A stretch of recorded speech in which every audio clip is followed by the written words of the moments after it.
kapsula to'g'risida gaplashamiz. Voydod nima bo'lyapti o'sha odamlarga? Qo'shtirnoq ichidagi ayrim qizlar. Qulog'imga chalinib qoldi, qizli pardasini endi kapsula yordamida qaytarsa bo'ladi degan. Eshitdilaringizlarmi shu narsani? Men ham oldindan eshitgandim. Shu kunlarda oxirgi paytlarda juda ham ko'p savol berilyapti. Nimamish bitta kapsula sotilayotgan ekan. 150 ming, 200 ming ekan. Instagramda ham juda ham katta reklamalar ketyapti shu narsa. Qo'rqmasmikan shu sotayotgan? Sotuvchi qo'rqmasmikan Instagramda sotayotgan?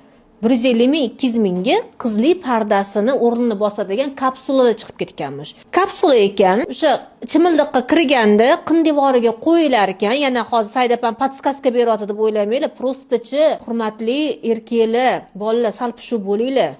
Juda ham pishuv bo'linglar. Kapsulani tiqib yuborayotgan ekan. O'sha bokrasidan, ifatidan ajralib qolgan qizlar o'sha rozvoy qizli parda yirtilganda chiqadigan rozvoy qon chiqaz berayotgan ekan. Neужели shunchalik odamlar Xudodan qo'rqmaydigan bo'lib ketdi? Shunchalik shu 150 ming so'm, 200 ming so'mda juda ham katta gunoh orttirayotganini neужели bilmayotgan ekan. Ne hasratda ayol o'sha erkak kishi o'g'lini katta qiladi, to'y hashamlar qiladi, rosa pul yig'ib dang'illab to'ylar qilishadi. Bu yerda teshilgan, yamalgan, vulkanizatsiyadan ham chiqmagan qizni, ya'ni bitta kapsula tikish o'sha bo'ldi, o'sha qolib ketyapti. Bitta kapsula bilan shu hayot bitta erkak kishini, bolani, kuyovni hayoti bir umrga aldovlar bilan o'tsa. Nimaga shu narsaga men ham jon kuydiryapman. Meni ham jiyanlarim bor, o'g'lim bor, meni ham tanish bilishlarim